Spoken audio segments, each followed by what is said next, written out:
All right. First question. Marry one, fuck one, kill one. Tommy Bourne, Candace Owens, Trump. Trump, that's crazy. You a sick nigga, man. Those are some wild questions. I'm gonna put that one down. There's a sick combination. I'll give you another female though. Tommy Lauren, Candace Owens. Laura Ingram? You hit the Laura Ingram? There it is. There it is. Okay.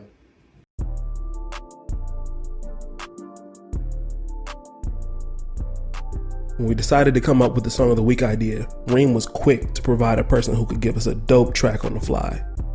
Reem's known this man since a kid growing up in the Bronx, so when we had our first spot open for Song of the Week, it only made sense to get the call to his day one. Since then, the squad got a day one too. None better. A rapper with substance and style. Funny fly Twitter nigga. Made in the Bronx, but live in PA. Matter of fact, why don't I let him introduce himself? Uncle TreY, aka Mr. Better Than You, aka Flo Pesci. Always been down for the squad and someone we can definitely designate as a squad day one, which is why we had to chop it up with the homie, Uncle TreY. All home runs, I don't miss whether talking about the misses or we talking about the hits. Nah, swear I keep a hate nigga pissed. Got something for him, wish a nigga would. I insist. Yeah. I'm a rapper, originated from the Bronx, reside in Monroe County, PA. Been doing this forever, man. I've been doing this since I was in like 6th grade. Looked up to my cousin writing rhymes, and I just kept going. I just kept going from there. I just started recording. I started taking it more seriously. Started dropping projects, and here we are. You know, doing shows, throwing my own events. You know, coming out with merch, all that, man. All that, dropping videos, all that. To kind of go off of that, a question that we normally ask people is, you know, what do you see for yourself in the future? Like what? Man, like I just want to make this thing like a real career. You know, I tell people all the time. And some people have told me like, "Yo, you can shoot higher." But I always say like, you know, I don't really aim to be like the next Jay-Z or Drake, and it's possible. But you know, I just love the music, man. I love the creative aspect of it. So I'm just trying to make this thing a living, like a real living for me, a real career where I could just live off this shit and just be good, just doing what I love, making money, doing what I love, and helping people out, doing what I love. That's what this is for too. Like, you know, the money that comes from this, I want to make sure that like I'm providing resources for the people that I care about. I'm creating opportunities and jobs for the people that I fuck with, all that, man, like family and friends. That's the main goal, man. Just making this a real deal career, and then providing opportunities and resources for others. And also branching out from there too. I'm just a creative person, man. Like, you know, I write novels, I write scripts. So if the music can open more doors for me, I want to do that too, man. That's what I'm looking at, you know. Tell a story through the video. Like, is that a point of emphasis while y'all are recording, or is that just something that kind of happened organically? I mean, I'm a very so when I'm writing songs, a lot of the times I'm creating the video and the visual in my head too at the same time. So like even if I never drop a video for it, I'm thinking like, how would this video look like while I'm writing, or like while I'm recording, or if when I'm done with the whole process and I just listen to the song, I'm just like, how would this video look?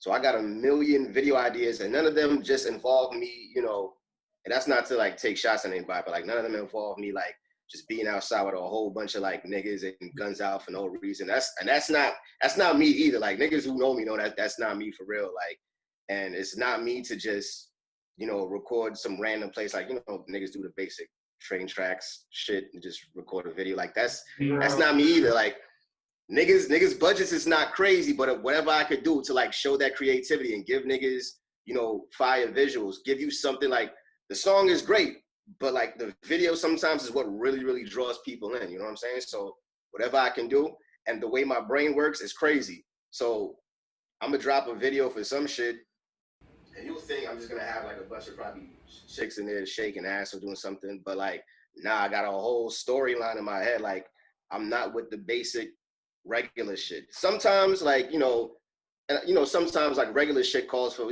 sometimes you just enjoy the shaking ass, or you just enjoy the niggas outside the crib with all the guns. Like, so that's cool sometimes, but for me, like, I'm trying to give niggas more than that. It's like, it's not just some bland plain music over here. Like, my music is not just some bland plain shit. So why would I show that in videos? You know what I'm saying? Yeah, I need some bullshit on old Strong Neck over here. Craziest story with Ring. Wait, what happened? I need the craziest story with you and Ring. Come from the Bronx. This nigga got a Waffle House story like you. Nah. We don't got nothing like that. Nah, yeah. It's more childhood shit. Yeah. But Ring, I think you were there. I think you were there when I lived upstairs from the church, right? Yeah. When my grandma lived upstairs from the church. There was one time that I don't know what it was, but some of the kids in the church, they was fucking with the Chinese. There was a Chinese spot across the street from the church at the time, and I think some of the kids was fucking with the people over there. So then they was over there and they was arguing, and all of a sudden, two Chinese dudes run out with knives and they chasing. You remember that? They Listen, chasing dudes across the it street. was my brother. It wasn't. It was my brother. I think Leadon, Simon, Norman, and somebody else. Simon and Norman. Yeah, and they came outside and they was chasing trouble with them niggas, and they came out with them little, with the knife, yeah, and they was chasing. Fucking machetes out here. Bro, the crazy thing is, like, as kids, we were just laughing, like, we didn't realize, like, we was probably in some real danger. Lost your life, like, yeah. Niggas could have been. I could have been General Tao's chicken right now, bro. Like, they might have had me back there. Bro, Niggas could have been sesame chicken, and niggas would not. Going back. They kept going back, and then like they would run into the church too, and they would run upstairs like by like where my grandma. They would run to the stairs. So I don't know what's going on. I'm just seeing kids running back and forth. So I go outside. I'm like, what is everybody doing? Two Chinese just run across with knives. I'm like, oh shit, it's real out here. And we run back upstairs, but everybody laughing like it's a joke because they not coming all the way inside. Yeah, crossing the line to get inside the building. Yeah. And then what's messed up is after that, for like months, we couldn't go to the Chinese spot. Like, they banned us from the Chinese spot, and then the church made like an announcement later that week, like, we never heard before. Guys starting trouble. So if you find over there, you in trouble, you can't stay back for no program after church, niggas was just niggas. This is in a church. This is church kids. This is in a church. Not as crazy as saying Nickelback is fucking lit. That's what we left on. Look at this photograph. Every time I look, it makes me laugh. Son. Come on, son. That song wasn't fire. Nah. Niggas don't appreciate the good rock man. So I take it niggas didn't fuck with Coldplay either. Coldplay's good. Coldplay's hard. Linkin Park? Linkin Park was. Green Day? Wait. You ain't fuck with Linkin Park? Yeah, Linkin was. I know. Oh, yeah. Only white band you'll catch me singing is probably Maroon 5. That don't even count. I own it. I rock with Maroon 5, but over Linkin Park, bro? Yo, this love has taken its course on me. And she said goodbye too many times before. And my heart is breaking in front of me. These niggas sound like American philosophers. She said goodbye too many times before. No doubt. I'm not. Maroon 5 is fire, but like, bro, Linkin Park was like the first rock band that niggas liked, cause homie was in there rapping too. Yeah. And then when Hov came, and he started rapping over they beats, and then they was rocking with his. That was Coldplay, wasn't it? No, it was Coldplay first. They did a Coldplay mixtape. Oh, and then but nah, Linkin Park. Linkin Park was first. Okay. They did like the collision course. Yeah. They did a whole project together with the Unplugged joint. Yeah. What's your Uncle Sean? My fault. But anyway, go ahead with your. My bad. Your. The my joint or the joint? Just... No, he kind of explained it. So okay. biggest musical influence outside of Malvo, like industry wise? So I did say, like earlier, I said it was Wale, Pusha, and The Weeknd. I want to throw in Drake. Can't not throw in Drake. And way earlier on, 50 Cent as well. Like huge influence. Like I think a lot of people sleep on like 50 Cent's storytelling ability. Like when I'm listening to 50's old projects, I swore I was from Queens too. The amount of stories that man told about like being in the streets in Queens, like I saw I was right there with him. He was great at painting a picture. As far as Drake and The Weeknd are like kind of the same with me. Like as far as like, you know, as far as Drake goes, I feel like when I first heard Drake, I think a lot of people were apprehensive because it's just like, this nigga's from Degrassi and like you sound mad soft. This nigga got shot by a white boy. But then when you start listening to the lyrics, it's just like, yo, this nigga speaking some truths now. Like he started talking about the women the way that like a lot of rappers before like wasn't touching on that type on those subjects. Like niggas always had the one love song, but like it was always some going back to the gangster shit or going back to some conscious shit. Whereas like you just had Drake just talking about either being with toxic women or being a toxic nigga. I'm like, fam, I can relate to all of this shit. And it's the same thing with The Weeknd, like, except he's just, you know, he's singing more and he's talking more about like, I guess living that party lifestyle and just always having groupies. I like to hear that. Like the visuals, like from what I see, like when I hear his music, I can see what he's talking about. Yeah. Sometimes it's really fucked up because the niggas be talking about coke and pills and like, you know, fucking bitches, but like shit be kind of fire. It'd be fire. Like just to sing about that shit is fire. And then Wale, you know, I think personality wise, I think I would get along with Wale. I think he gets a lot of shit because, you know, sometimes people say that he focuses more on like his haters than his fans and things of that nature. And sometimes he may complain. And I understand that, but at the same time, like if you listen to what he's saying, like he be like, yo, I'm giving my all into this music. And like even recently, I think he felt some type of way because his last album was fire. I don't know if y'all listen, but his last album was pretty fire.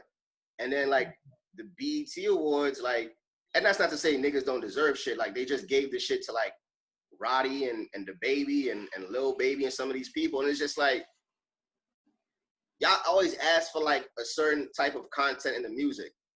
And y'all don't, you know, when somebody's making it, y'all not appreciative of it. You know what I'm saying? Like Wale, he touches every single subject. And I respect that about him. Like he touches, you want the song for the women, he has those. You want bars, he has those. You know what I'm saying? Oh, he can't make shit for the club. That nigga was on No Hands. That nigga basically introduced people to Meg Thee Stallion. I don't know if people know, he had the pole dancer record. I think that was her first, I don't want to say it, but that might have been like her first big like industry artist record. I might be mistaken. Correct me if I'm wrong, but like he introduced her. So there's that with Wale, and then Pusha. That man he just can't do no wrong. That nigga could just rap, man. Yeah. That nigga just flip cocaine into any type of fire bar, like, and I love it. That's it. I love to hear coke raps. I love coke raps, and if you could flip them into like consciousness or whatever, it's fire. How can you not respect a nigga that names his son after his job? After his former profession. You know what I mean? His son's middle name is Bricks. What kind of you are an animal. You are insane. I got another Reem question. How much is Reem paying you for these Dapper Man commercials you be doing for him? Client confidential. You just did one on the podcast for him. On the fly, my nigga. That's how we work, man. Listen, hold up, man. Hold up. My brother not paying me nothing except he providing some fire ass beer butter. That's all I'm saying, bro. And I'm a bidding man. I gotta when I find some products that work, I'm bigging it up because ain't nothing just touching these follicles here, baby. Like, listen, you know what I'm saying? Like, you know. And I wanted to say this weeks ago. My nigga Marcus. I've been trying, bro. His beard is growing, fam. I ain't want to be funny and say nothing. Since 14, he been using the products. My man's got more connection. I'm a witness. I'm just saying, B. Witness. I peep it. I see you every week, but I'm not saying nothing. I'm taking a mental note. I see you. I'm like, I ain't want to take credit for him. I was like, I see my nigga. Nah, I'm a witness. You know what I'm saying? For sure, it's working. Like, I gotta keep the seat fresh for somebody, daughter. You know what I mean? So ain't nobody just Point, fam. It's a bar. gotta keep make sure you take care of your furniture. That's all I'm saying, man. That's it. It's a bar. I'm down to my bottom, so I'm gonna just shoot it at you right now. Marry one, fuck one, kill one. Tommy Lauren, Candace Owens, Laura Ingram. Go. Answer it. Jesus. Wait. Who was the first one? Tommy Lauren, Tommy Lauren. Owens, or Laura Ingram.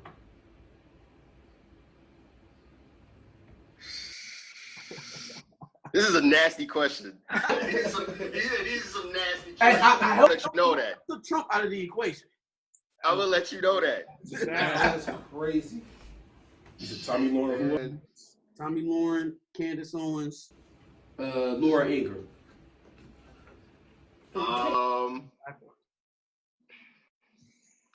Kill Tommy Lauren. Fuck Laura Ingram. Yeah, nice. Marry Candace Owens, man. You kind of took that answer and what I thought you were going to say. Nah, man, I gotta marry the sister, and I like me some older women, man. I like me some older white women. That sister, you gotta marry that one. But no, Man, you gave me the choice. What you want to do? If I said, Get for saying it the other way. Leave the black woman and kill her. if I said I'm gonna marry Tommy Lauren, he's gonna kill me. Niggas gonna have your neck. What? I'll shoot you some bail if you wanted to marry Tommy Lauren in lieu of Candace Owens. At least I know who Tommy Lauren You is. wanted to fuck Laura Ingram. That's the clip right there. Yeah. What Yeah. happened? What Yeah, happened? because there was no defense against fucking Laura Ingram. That was the one you wanted to do. That was the one you wanted. That's the clip. I'm not gonna lie. Older white women kind of do it for me sometimes, man. I'm not gonna lie. Look at her, man. Yo. That's the clip right there. Look at that mouth. Oh. Right there. Oh shit. God damn. Oh my God. All right, another Twitter question. Yes, you gotta explain for me. You once said, "Imagine my disappointment as an adult when I found out you couldn't roll through the club in Heelys and bag women by doing choreographed dances with your niggas. I never forgave Usher Raymond for that." And I was dead disappointed. Y'all niggas is laughing. I was dead disappointed when I was old enough to go into the club, and I'm looking around like, so niggas really don't be like, Not the dance battle like in this bitch? just pull shorty and just like, and you and your homies just there like. No. And sing, everybody got the white tees on and the blue jeans and the heels. No. Best believe I'm heading to the club and I'm in the car. I'm doing that bop shit he was doing in the you know. Doing that shit. I'm doing all that shit, bro. So next time you went to the club, did you have the Heelys on? Heelys on? I didn't have the Heelys. I wanted to see somebody with it. I didn't have the Heelys. But then when I realized niggas do hat check, you gotta take your do-rag off, there's coat check. I'm like, wait. Don't do that, because Mary J. Blige in the Family Affair video, she had a whole crab boil at the club. She crab boil, nigga. She had crawfish in that bitch. A nigga in a cowboy hat and a baggy ass Yeah, leather the coat. cowboy hat, he had the sleeveless vest looking crazy. I'm like, fam, he was over there wilding. I can't wear my do-rag in the club? The niggas eat crab boil. The early 2000s were a crazy time for us. It was a wild time.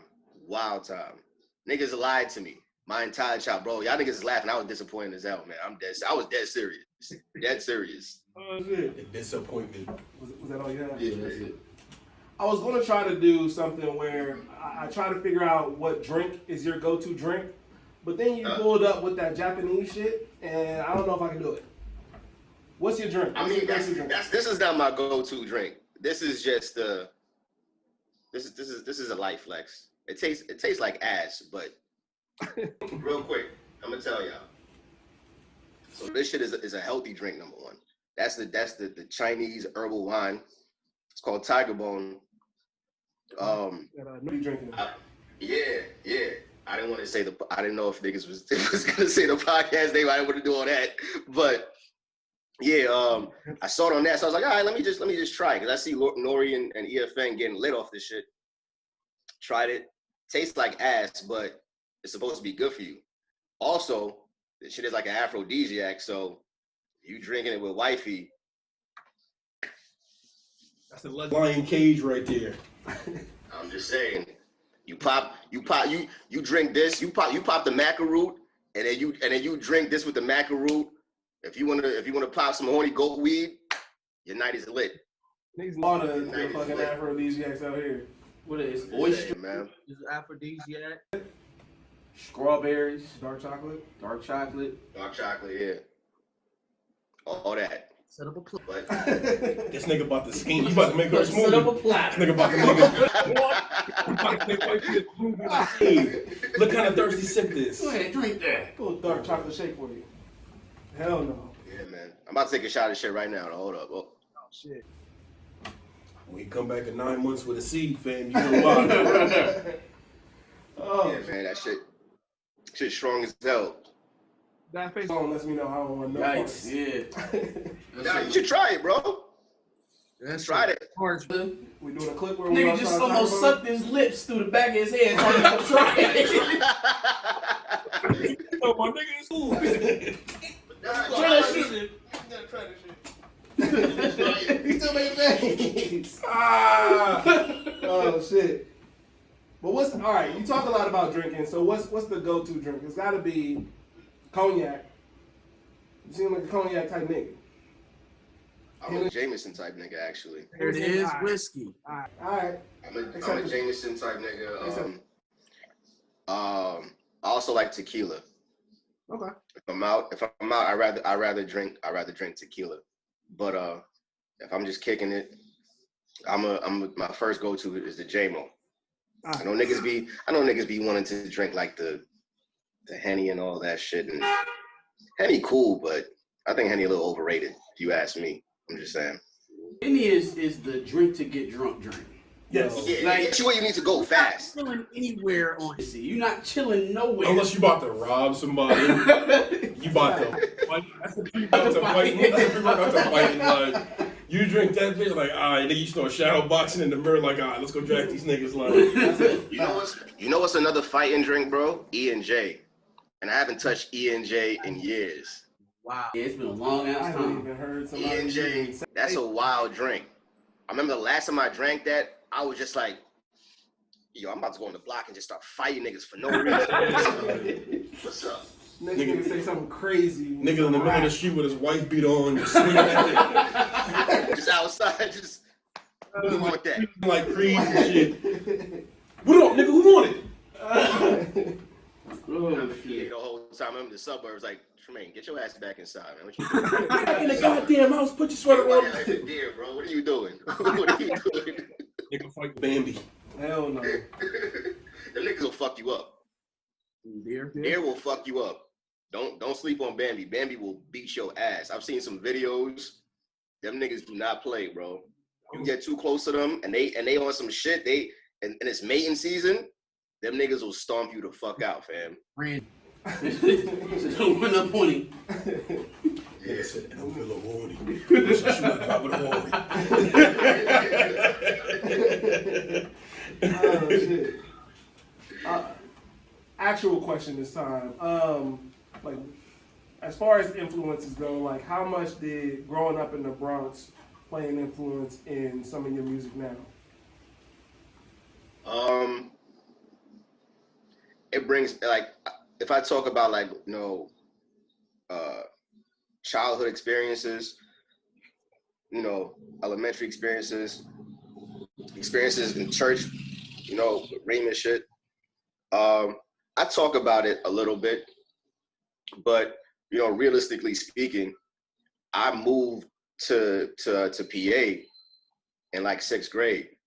So my adolescence, you know, my teen years was spent out there, and that's when, like, you know, you do most of your growing up and you have most of like your real life experiences. So more of my experiences come from living in Monroe County in the Poconos and shit. I always refer back to the Bronx, obviously, because, you know, I'm out there. I'm always out there. And even like, you know, as I'm older now, I'm way more frequent out there because I have, you know, I do my shows out there. I meet artists out there, but yeah, like I don't like to, as much as, you know, I love the Bronx. I'm always gonna rep the Bronx, but then like I can't get on a song and talk like I was outside in my youth, because if some niggas hit me like, where this nigga from? Where I know this nigga from? I never see this nigga on the block. I never see this nigga outside. I'm just, no, I just keep it on it, man. I just want to be authentic in my music. So like, I'm not gonna always talk about like Bronx shit, even though, like I said, like right now, I'm out there. I shake and move out there all the time, but like most of my experiences come from just growing up in PA. Fair enough. That's fair. Yeah. And then my last question is, like, what got you into the mood or like the vibe to make RWB? Because it's a very obviously woke record. So like, what led into that? So normally I don't like to make songs of the moment just because, and we saw a lot of that, and that's not a knock to, you know, because, you know, everybody experiences what they experience, and they, you know, they feel how they feel, and as an artist you just feel obligated to go in the booth and do that. But I don't normally like to do that, because if you listen to my music, I could be saying some ignorant shit, but then I'm giving you the consciousness in there.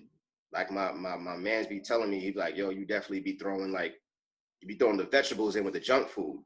And I think that's kind of how you're supposed to do it overall. However, I just felt, just because like shit was heavy, man. Like in the moment, like shit was just heavy, and it didn't stop.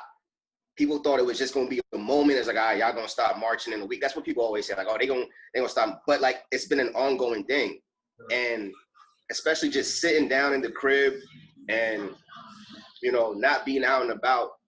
Sometimes it's harder to make those records that you would hear, you know, that fare better outside, like those dance records or those club records or whatever. It's harder to make that, for me anyway. For me, if I'm not, you know, making moves, and if I'm just sitting in the crib and this is what I'm seeing all day, and this is just like a reality for everybody at the moment, then like, you know, that's what I'm gonna do. And with that song, that's just how I felt. Like, I'm just speaking my mind, bro. Like I'm speaking what I'm seeing, and I'm speaking on what a lot of people are feeling right now. And yeah, it was just, everything is just real right now. Like you can't escape it. Again, like some people just make songs for the moment just because they're in the moment, but this moment has been lasting since we started sitting down and we couldn't go nowhere all year. So that's just where that came from. We out. All right, fam. Yeah. I get at you. Peace.